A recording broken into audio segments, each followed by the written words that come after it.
considered as the largest country in the world for producing the milk, pulses and spices. Land reforms means just transferring the ownership of land to tillers. Every agriculture products which requires the proper storage facilities, either it is durable or it is perishable.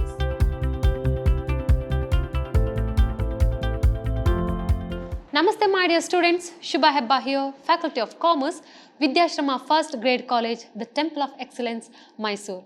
Dear students, a warm welcome to this session. Yes, in the previous session, we have discussed about Indian economy, the features of Indian economy and the different problems of Indian economy. In the first chapter, features and problems of Indian economy. And this is the second chapter, just issues in agriculture sector in India, which belongs to that features and problems of Indian economy first unit. Yes, in this session, we are going to discuss about issues in agriculture sector and what are the priority support area to agriculture sector and land reforms and different objectives of land reforms.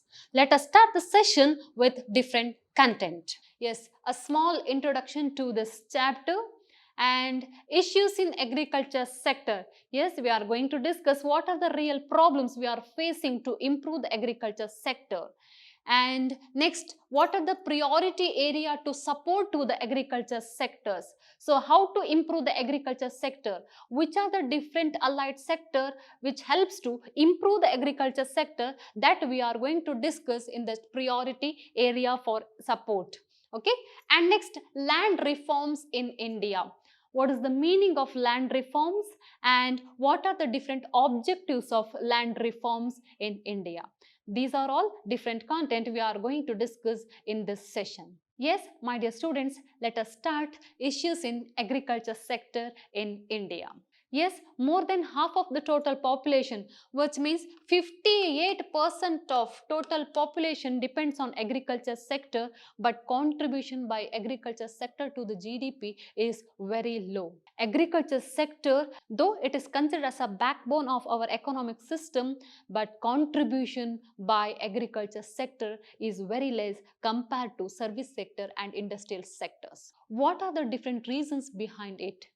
Yes, of course, we have achieved a largest position in different food grain production. India considered as the largest country in the world for producing the milk, pulses and spices. And it is second largest country in the productions of rice, wheat, cotton and sugar cane and different kinds of meat like goat, sheep, and other different kinds of meats, which tells about the positions, that largest position in the world. Though we have achieved a largest positions, we are not able to a significant progress in agriculture sectors. What are the different reasons behind it? That we have to discuss. Let us discuss what are the different issues in agriculture sector in India. Just first one, the small and fragment land holdings. What do you mean by small and fragment land holdings? So, which tells about a small pieces of land which is uneconomical to have an economic activity. Okay, so this is considered as fragmentations of land. Yes, the process of agriculture farming which requires a large amount of acres or large amount of area which yield high productivity. What are the effects of fragmentations of land? Yes, by cultivating with a small pieces of land, it leads to low productivity and high efficiency. And also fragmentations of land which tells about that is no proper ownership and no proper documentations of land assets. Okay, so this is the main problems which less yieldings in agriculture sectors. And second one, seeds. Yes, seeds is one of the important factor to the agriculture sector. And what were the conditions before and after independence? Yes, the good qualities of seeds, it was out of reach to the farmers. The prices of good qualities of seeds was very high, and our poor peasant family was not able to purchase those types of seeds, and they were using very less quality seeds. And also it's particularly the purchasing of good quality seeds not possible by marginal farmers. Okay, And yes, by considerations of problems of high variety of seeds, the government has introduced different agencies to provide the good qualitative seeds. So I have notified two agencies here. So one is the National Seeds Corporation, the National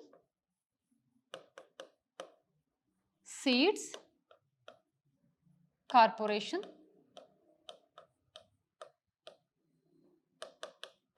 in 1963, and second one, State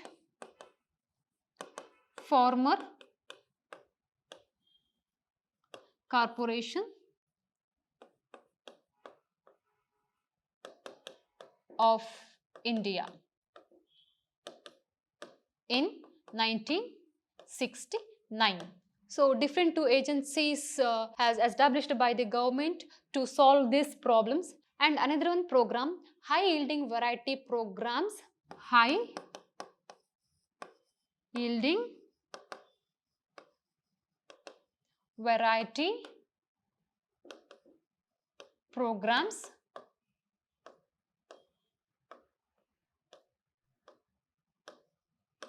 okay, in 1966 to 67. So these are all three important programs which introduced by the government to solve the seed problems to the farmers. And the next issues, it is lack of capitals. Yes, we know every production process which requires the capital formations, agriculture also which requires the capital formations for purchasing of different raw materials, for purchasing of different factors like seeds and tractors, tillers, so fertilizers, everything which requires a capital investment. But our peasant family, they were not able to invest that much amount of money because of just agriculture productivity is less, so income of that family also very less than one who not able to gain, and of course he is not able to invest. So lack of capital is also one of the major problems in agriculture sectors.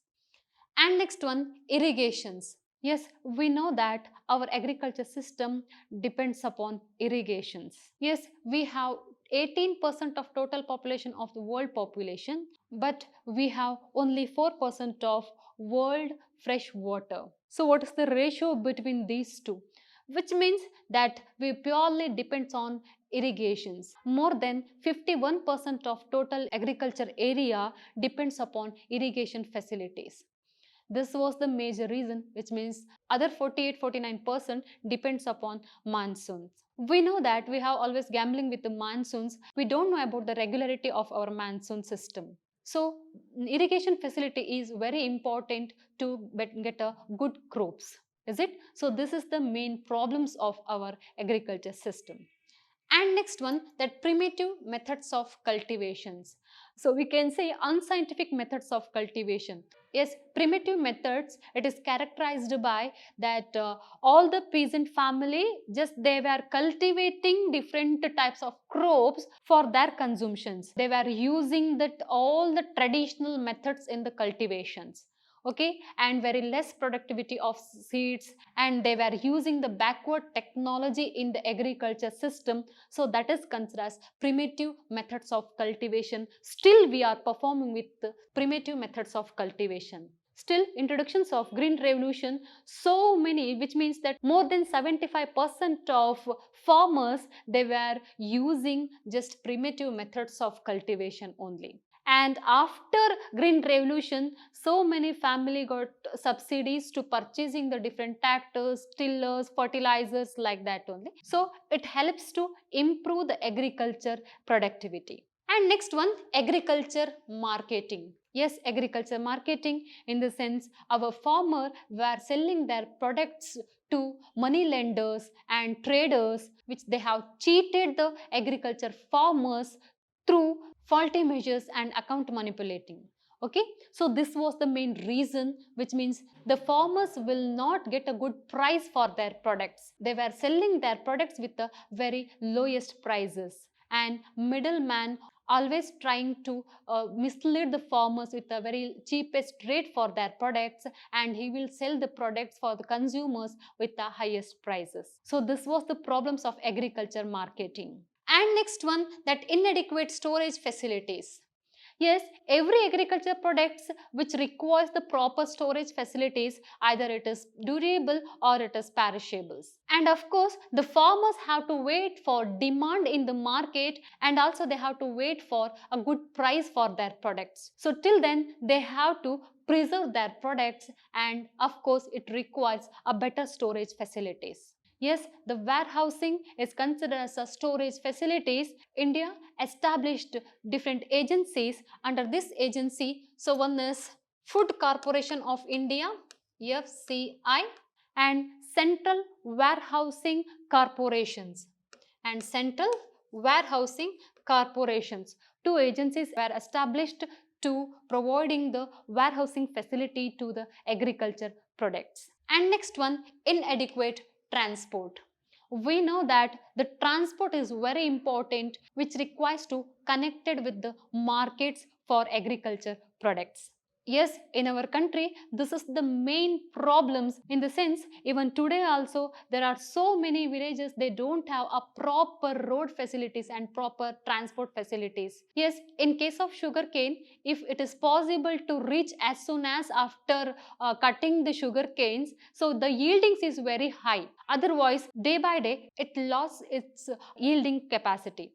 So this is the main problems in our country which belongs to issues in agriculture sectors. Yes, there are so many problems which are real causes for low productivity in agriculture sectors. Okay, yes, so these are all the different problems, these are all different issues in agriculture sector in India. Next, going to that, what are the priority sectors, that priority area for support to agriculture system? Yes, that enhancing agriculture productivity, competitiveness and rural growth. Yes, that improvement or promoting the modern technology and reforms in agriculture research and extensions. So this is the main methods we have to adopt to improve the agriculture field. Yes, of course, ignorance of farmers, which means that they don't know about the modern system of cultivations. So just providing the educations, providing the trainings to the farmers with the very cheapest rate. So what it leads, it helps to improve the agriculture sectors. The farmers play a major role in the agriculture sector if we are research towards improve the farmer's skill, farmer's knowledge, which helps to improve the agriculture productivity. And next one, improving water resource and irrigations.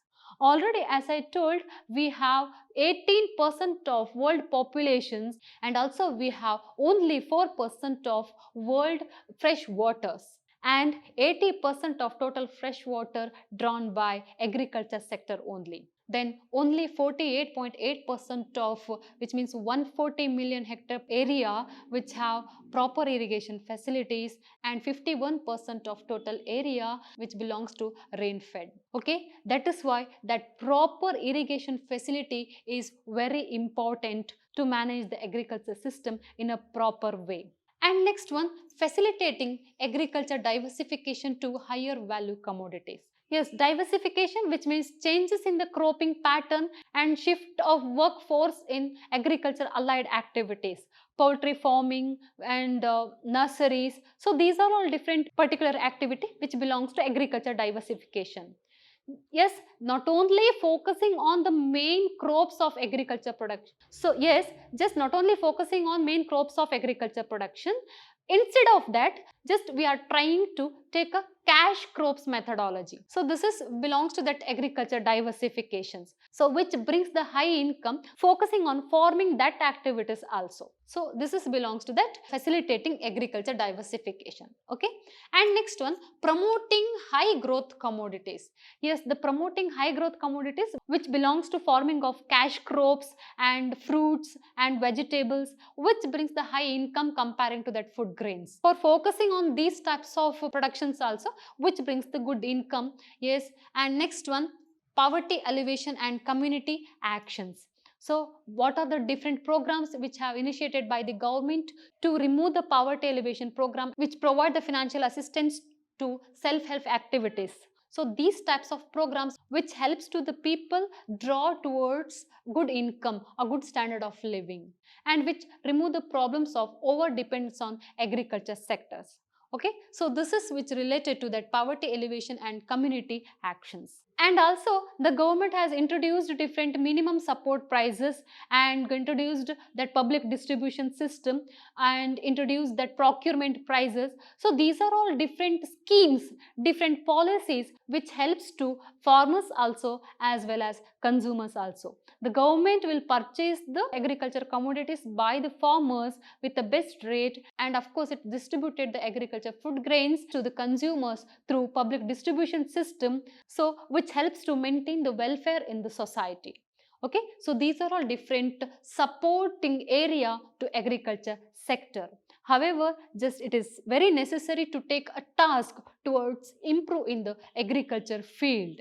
And next go to another concept, that is land reforms in India.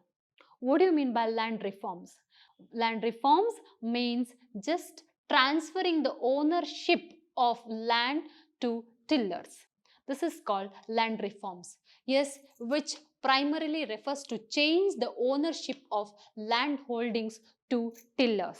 Yes, before going to objectives of land reforms, we have to discuss some important facts about the land reforms. During the colonial period and before independence, farmers were working in others' land as a tenants. Yes, in 1950 to 72, during the particular timings, just they have introduced, the government of India introduced about land reforms. Before that, there were so many tax systems were existed. Yes, zamindari system, raitwari system and mahalwari system. Yes, zamindari system, this tax system introduced by colonial government, this tax system introduced by colonial government, so that is zamindari system,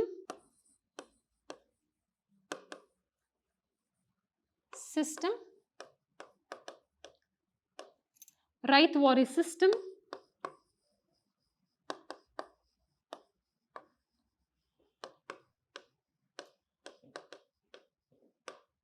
and mahalwari system.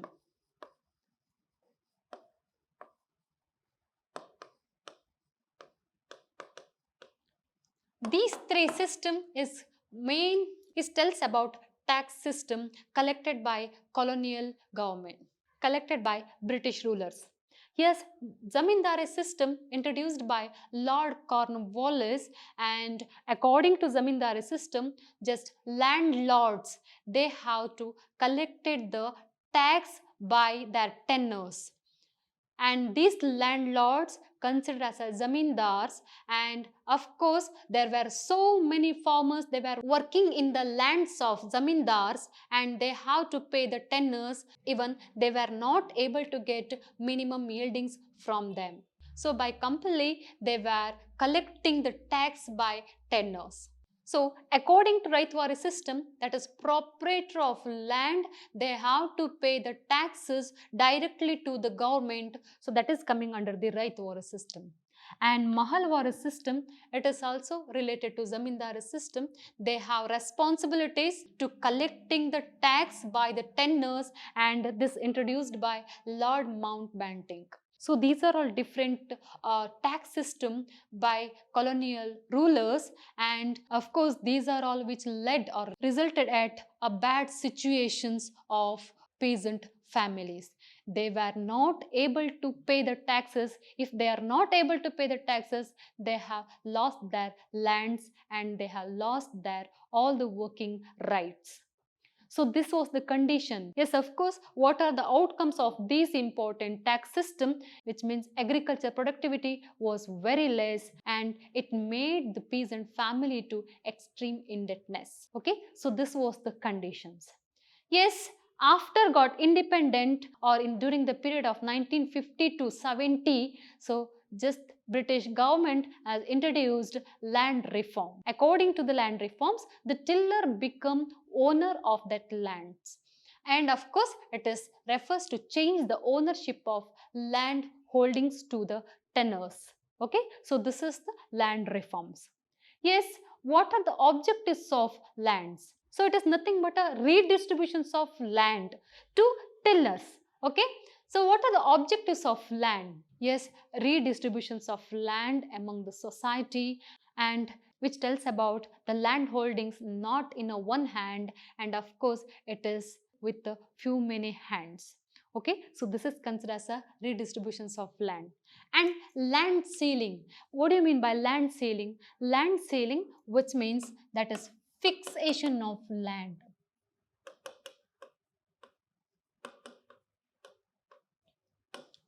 Fixation of land.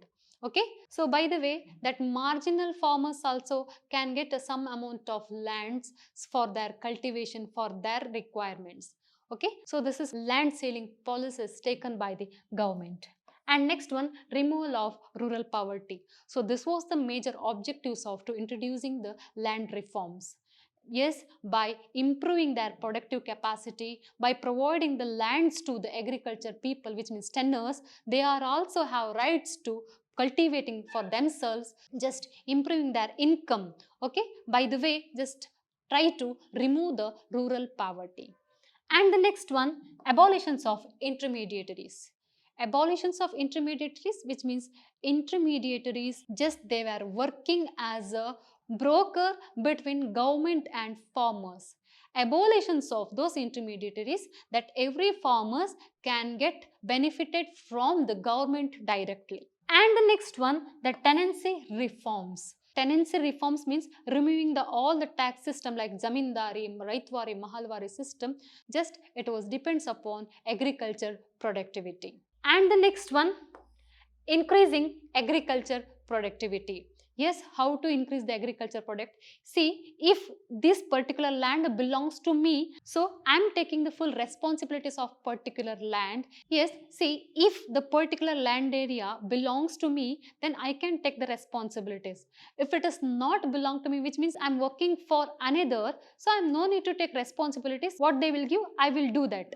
But if belongs to a particular person, then which means every farmer, every tenor will take responsibilities for their products. By the way, just by redistributions of land, by land reforms or by confirmations of ownership of that particular land, just they have taken the responsibilities and just they were trying to improve the agriculture productivity for their consumptions, for their good income. And the next one, to ensure the social equality through economic parity. Yes, of course, the social equality always distracted by haves and have-nots. Yes, removing this inequality, the society will go with a good manner. And of course, that economic strength, and of course economic strength or income or that product agriculture productivity, so these are all which improve the standard of living of the person. So these are all which improve the standard of living of the farmers. Yes, of course, which helps and of course, yes, which leads to everybody has, there were no have nots. Okay, so these are all different objectives of land reforms. That's why the government has taken the particular process. It is called land reforms. Okay, yes, my dear students, in this session we have discussed about the second chapter, that issues in agriculture in India. Yes, what are the major problems of agriculture sector and what are the different supportive areas to agriculture sector, and also we have discussed land reforms and objectives of land reforms. Yes, I am coming to the end of this session. Dear students, I would like to say thank you all, and in the next session just we can discuss about further part of this chapter, that is agriculture marketing, agriculture price policy, and some of facts which belongs to land reforms. Okay, yes, I hope you have enjoyed, and thank you once again.